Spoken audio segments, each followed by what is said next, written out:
94 తర్వాత మీరు ఇంకేం రాజకీయాలు ఎలా చేశారు? 92లోనేమో ఈ ఉద్యమం అయిపోయిన తర్వాత 94లో ఎన్నికలు జరిగినాయి. 94లో ఎన్నికలు జరిగిన తర్వాత దేవినేని వెంకటరమణ నా మీద గెలిచాడు.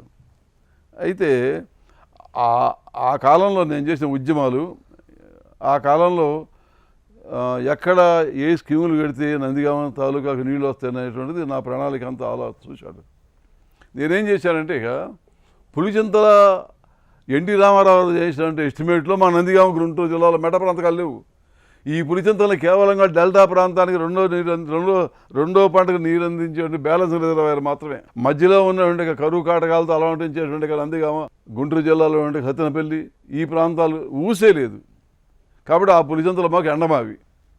దాని మీద ఏం చేశానంటే ఈ పులిచింతల్ని నందిగామ, జగ్గయ్యపేట, అమరావతి, సత్తెనపల్లి ఈ ఏరియాలో ఉండే ప్రజానీకానికి, రైతాంగానికి ఉపయోగపడాలని చెప్పి పెద్ద ఉద్యమం తీసుకొచ్చాం. ఈ 2 జిల్లాల ప్రజలను ఏకం చేశాం. కానీ ఆ డెల్టా నాయకులు ఉన్నారు సారా, వాళ్ళ బలం కింద మేము చాలే. రామారావు కూడా పట్ల పులిచింతలు త్వరగా కట్టాలని ఆలోచన వచ్చింది. 94లో ఎన్నికలు వచ్చినాయి. మళ్ళీ రామారావు గారే ముఖ్యమంత్రి అయ్యాడు. తర్వాత దురదృష్టవశాత్తు వాళ్ళ కుటుంబ రాజకీయాలతో పాప ఆయన మళ్ళీ చంద్రబాబు నాయుడు గారు వచ్చారనుకోండి. 94లో మళ్ళీ నేను ఓడిపోవడం జరిగిన తర్వాత నా మీద గెలిచి రమణ గారు ఏం చేశాడంటే ఒక ఆలోచన చేశాడు. ఎందుకు సాయి గారికి ఎంత జనం ఓట్లు వేస్తున్నారు అని ఆలోచన చేసి ఈ ప్రజల సమస్యల్లో ఏమిటి ప్రజల సమస్యలు ఆలోచించి నా యొక్క ఎన్నికల ప్రణాళికనే ఎక్కువ భాగం అమలు పరిచిన వాడు వెంకటరమణ. అయితే నాకు కూడా ఏమనిపించింది అంటే నా కన్నతల్లి నందిగామ ప్రాంత ప్రజలు, బడుగు బలహీన వర్గాల వాళ్ళు, సన్నకారు రైతులు వీళ్ళందరూ బాగుపడాలంటే కక్షలు, కార్పణ్యాలు లేకపోతే గెలిచిన ఎమ్మెల్యే గారు పనిచేస్తున్నాడు కాబట్టి దానికి వ్యతిరేకంగా నేను పని చేయాలా, ఆయన ఒక ప్రాజెక్టు కట్టాలన్నాడు కూడా అది ఎక్కర్లేదు, దానివల్ల నష్టం అని చెప్పి పిచ్చి పిచ్చి ఆలోచన చేసే మనస్తత్వం కాదు మొదటి నుంచి కూడా. అది ఎవరైనా పేపర్లు కూడా ఇదే రాస్తాయి. నన్ను వాళ్ళని అభినందించడం, సహకరించడం నా ధ్యేయం. ఆ రకం అతను చేసే పనులు నందిగామ ప్రాంతానికి ఉపయోగపడే పనులు కొన్ని ఉన్నాయి. నేను నాగార్జున సాగర్ జలాలు, పులిచింతల ప్రాజెక్టు మనకు ఉపయోగపడదని నిర్ణయానికి వచ్చాను. అప్పుడు కేఎల్ రావు గారి దగ్గర పనిచేసిన మూర్తి గారిని తీసుకొచ్చి ఎస్టిమేట్ చేయించాను. వేదాద్రి అనే దగ్గర ఒక మంచి స్కీమ్ కడితే ఆ స్కీమ్ వల్ల ఒక 40,000 ఎకరాల సాగులోకి వస్తుందని చెప్పేసి ఆ మూర్తి గారు ఎస్టిమేట్ వేశారు. అయితే దానికి 100 కోట్లు అయింది. ఈ 100 కోట్లు ఏం చేశారంటే అప్పుడు సిమెంట్ ఫ్యాక్టరీలు ఉన్నాయి ఇక్కడ, వాళ్ళ దగ్గరికి వెళ్ళా. వాళ్ళు ఏం చేసి మేము 20 కోట్ల రూపాయలు ఇస్తాం సాయి గారు, మిగతా 80 కోట్ల రూపాయలు మీరు అప్పట్లో 92లో 100 కోట్లు అంటే మాటలు కాదు కదా సార్. దాంట్లో ఏముందంటే కృష్ణా, గుంటూరు జిల్లాలకి ముఖ్యాల దగ్గర వారధి ఘట్టం కూడా ఒకటి ఉంది. అట్లా జరుగుతున్న సమయంలోనే ఎన్నికలు ఇది వచ్చింది, నోటిఫికేషన్ వచ్చింది. నేను ఓడిపోయాను, రమణ గారు గెలిచాడు. ఆయన గెలవంగానే ఈ ఈ ఈ వేదాద్రి పంపింగ్ స్కీమ్ ఏంటి అని ఆలోచన చేసి వేదాద్రి పంపింగ్ స్కీమ్ని శాంక్షన్ చేయడం కోసం అతను కష్టపడ్డాడు. అయితే ఆ దశలో నేను 100 కోట్లకి ఎస్టిమేట్ చేయించిన దశలోనే లక్ష్మీ పార్థసారథి భాస్కర్ అని చెప్పి ఇప్పుడు నగరపాలక మనం చూస్తున్నాం సార్.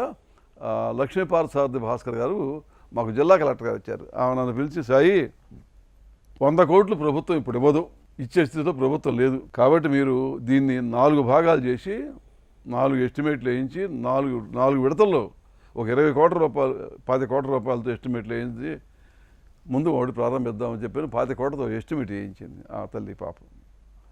సరే కానివ్వండి, మాకు పని కావడం ప్రధానం అని చెప్పేసి 1వ భాగం, 2వ భాగం, 3వ భాగం, 4వ భాగం కృష్ణానది మీద ప్రాజెక్టుల కోసం చేసాం. అంతలో ఎన్నికలు వచ్చి ఆ అదృష్టం ఆ అబ్బాయికి దక్కింది. అతను ఎమ్మటే ఈ సాయి గారు మొదలుపెట్టాడు కాబట్టి మనం చేస్తే ఈ కీర్తి అంతా సాయి గారికి వస్తుందేమని చెప్పి అనుకోకుండా వేదాద్రి ప్రాజెక్ట్ కావాల్సిందే అని చెప్పేసి ఆయన ప్రభుత్వం మీద పోరాడి మంజూరు చేయించడంలో సక్సెస్ అయినాడు. 94 తర్వాత మీ రాజకీయ ప్రయాణం ఏంటి? 94 తర్వాత ఏం చేశానండి సార్, అప్పటికి నేను దాదాపుగా 70 నుంచి 24 సంవత్సరాలు 20 సంవత్సరాలు ఉన్నాను. 25 సంవత్సరాలు కూడా సర్పంచ్గా ఉంటూ 40 ఏళ్ళు ఉన్నారా మొత్తం? 36 సంవత్సరాలు ఉన్నానండి. 94 దాకా. అప్పుడు 95లో పంచాయతీ ఎన్నికలు వచ్చినాయి. మా గ్రామం బీసీ రిజర్వేషన్ అయింది కాబట్టి పంచాయతీ సర్పంచ్గా పోటీ చేసే అవకాశం లేకుండా అయిపోయింది. పైగా నాకు అప్పటికే దాదాపు 25 సంవత్సరాలు, నాకు 48-49 సంవత్సరాల దాకా వచ్చి వచ్చింది. కాబట్టి పంచాయతీ రాజకీయాలు కూడా ఆపేసి ఇక నేను బయటకు వచ్చేసాను. ఇక సామాజిక సేవ అని ఏమిటి, అతను దేవినేని వెంకటరమణ సంఘ విద్రోహ చర్యలు ఏం చేయట్లే, నందిగామ ప్రాంతం అభివృద్ధి చేయడం కోసమే తాపత్రయపడుతున్నాడు. కాబట్టి అతనికి డైరెక్ట్గా కాంగ్రెస్ పార్టీ ఉండి అయిన దానికి కాని దానికి ఆయన దగ్గర కూర్చొని చేయలేను కదా.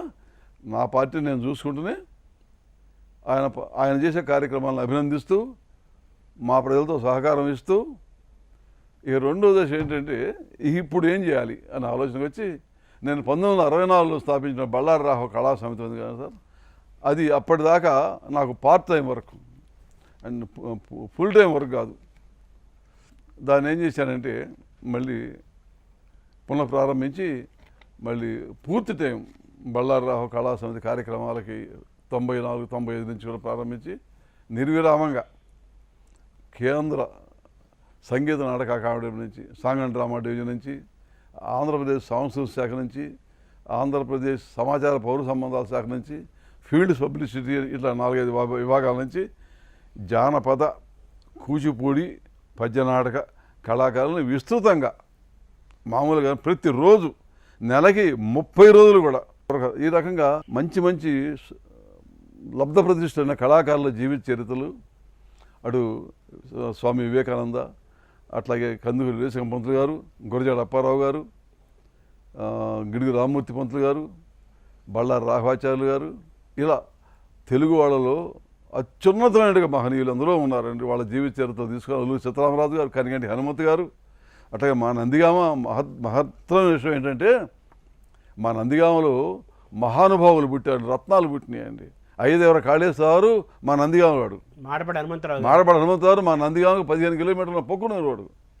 ఇటు పక్క చూసుకుంటే కొమ్మరాజు లక్ష్మణరావు గారు పెనగంచిపోలు, ఆంధ్రరత్న దుగ్గిరాల గోపాలకృష్ణ గారు పెనగంచిపోలు, బండారు అచ్చమామ గారిది మా పెనగంచిపోలు, నిన్న జ్ఞానపీఠ అవార్డు వచ్చినటువంటి రావురు భరద్వాజ గారిది మా మొగులూరు.